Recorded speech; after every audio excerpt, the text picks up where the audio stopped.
Hello, my name is Benjamin Hart. I'm an American attorney and the Managing Director of Integrity Legal here in Bangkok, Thailand. I've been talking to a lot of folks who are would-be expats. They want to come to Thailand, they want to live here, they want to work here, and they're asking me questions of what kind of visa is the best way for me to do that. And you know, unfortunately, over the past couple of years, there's been a lot of talk, there's been a lot of, frankly, hyperbole and nonsense out there, especially now in the YouTube space where you just have a bunch of people talking about things. They have no idea what they're talking about, especially when you get into the details and the nuts and bolts of it, because they don't deal with it all the time. They're not dealing with embassies and consulates daily like we are here at the firm. They're not dealing with immigration internally daily like we are at the firm. So they talk about things in a very broad sort of perspective on like they one time went to immigration and now this is how things are done. Long story short, yeah, there's all kinds of seeming options out there. The SMART visa, the LTR, the Destination Thailand visa, and there's been all kinds of, frankly, opacity. In my opinion, I think it's been rather purposeful, sort of, frankly, pre-thought out obfuscation on the issue of work authorization, because they're just trying to get people to get a visa with them, I think, is a lot of it. And they're putting people into a detrimental position because, as we've seen, for example, with the Destination Thailand visa, people coming over here, they can't get bank accounts. Or where they've gotten bank accounts, they're seeing their bank accounts closed because the policy behind the Destination Thailand visa is you're not supposed to use it really to exactly live here, which then calls into question the nature of it because of how it's set up. But whatever, as discussed in other videos, it was, in my opinion, planned out in a kind of slapdash manner. And Ministry of Foreign Affairs, who promulgated it, weren't going to be the ones who administered it here in the country.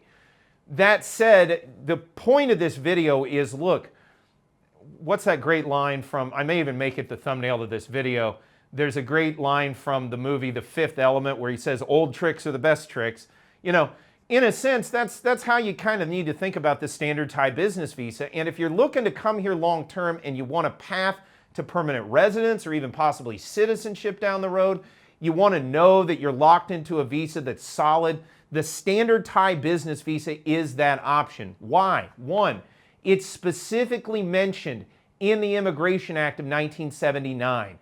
That's the underlying law on all immigration here in Thailand.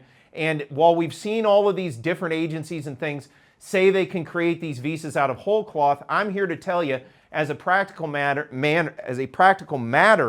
when you try to use them on the ground here in Thailand, they don't work out as advertised all the time. It just is the way it works. Meanwhile, the standard Thai business visa, it works the way it's always worked. It's what I used when I first came over here. Yes, it requires setup of a Thai company, but again, for Americans, you can own your companies outright. Different other nationalities may be able to avail themselves of other benefits. Long story short, as I've discussed in other videos, there may be tax benefits for Americans to the American Amity Treaty type setup of a company. But more to the point, also, it's far more certain. If you're looking to come here and you want to know, hey, I'm in the system, I've got a work permit, I've got a business visa, and I'm on track for things like PR and citizenship, the business visa is the best way of ensuring that. And how do you know? It's stated right there in the Immigration Act, business visas.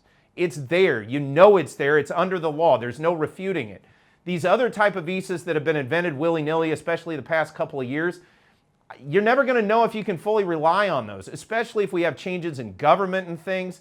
And again, what was the visa that was the go-to visa all during COVID, even in the worst of the lockdowns? The standard Thai business visa, along with the work permit attached there too. That was the one that could get you in at the very earliest into Thailand, and it ran all the way through all the COVID lockdowns and restrictions here in Thailand. You could always use a business visa and work permit to get into the kingdom. So the thing to take away from this video is, in all of this consternation and all of this talk about what's the best visa, again, depending on your circumstances, you know, there may be other options for you, but the business visa, to my mind, it really is a safe port in a storm.